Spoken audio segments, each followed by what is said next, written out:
ular har kuni shundan muhtoj bo'lib turgan sizlarning quduq suvlaringizni, anhor suvlaringizni Alloh subhanahu va taolo yerga emdirib yo'qotib yuborsa, sizlarga mana shunday suvlarni keltirib beradigan yana kim bor deb so'rang bulardan.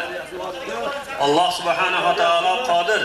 Agar biz mana shu hozirgi davrda shunday bir ariqlarimizni, soylarimizni, xonadonlarimizdan o'tadigan ariqchalarimizni shunday iflos, yomon holatga keltirdik.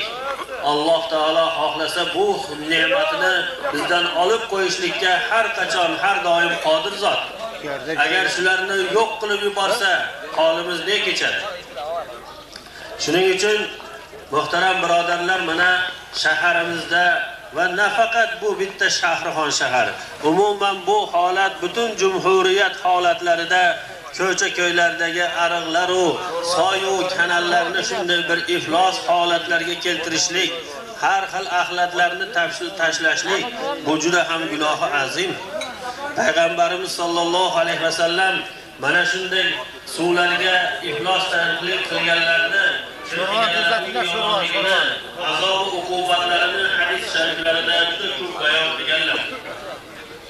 Shuning uchun muhtaram birodarlar, har birimiz o'zimizning xonadonimizning oldidan o'tgan ariqlarni pok tutishimiz, xonadondagi iflos narsalarni chiqarib tashlamasligimiz kerak. Bu Alloh subhanahu va taolodan qo'rqaylik.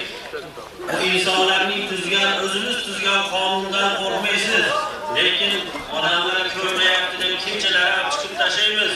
Bulardan ehtiyot bo'laylik. Bizni kuzatib turuvchi zot ko'rib turibdi. Shunday pokiza, shunday ulug' ne'matni bersam, mening bu qanday shukrona qilmay, shunday harom holatga keltiryapti. O'zi toza suvdan ichgan bilan ikkinchi daryoqdagi ana shunday mana toza trubalarda bo'ladigan suv yo'q yer hamma yerdan bir xil emas. O'sha yo'q joylari ham bor.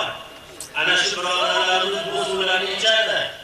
Ana shularning o'rniga o'zimizni qo'yib, ana shundan keyin bir ish qilishimiz kerak. Alloh subhanahu va taolo mo'min musulmonlarni Qur'oni Karimda bir onadan tug'ilgan aka-uka, opa-singil deb zikr qilgan. Payg'ambarimiz sollallohu alayhi vasallam marhamat qilib aytadilarki, Bismillahirrohmanirrohim. Ahibba lin-nasi ma tuhibbu li nafsik. O'zingga yaxshi ko'rgan, o'zingga maqbul ko'rgan narsani boshqa mo'min musulmon birodarlaringga ham ravo ko'rgin. O'zingga yomon ko'rgan narsani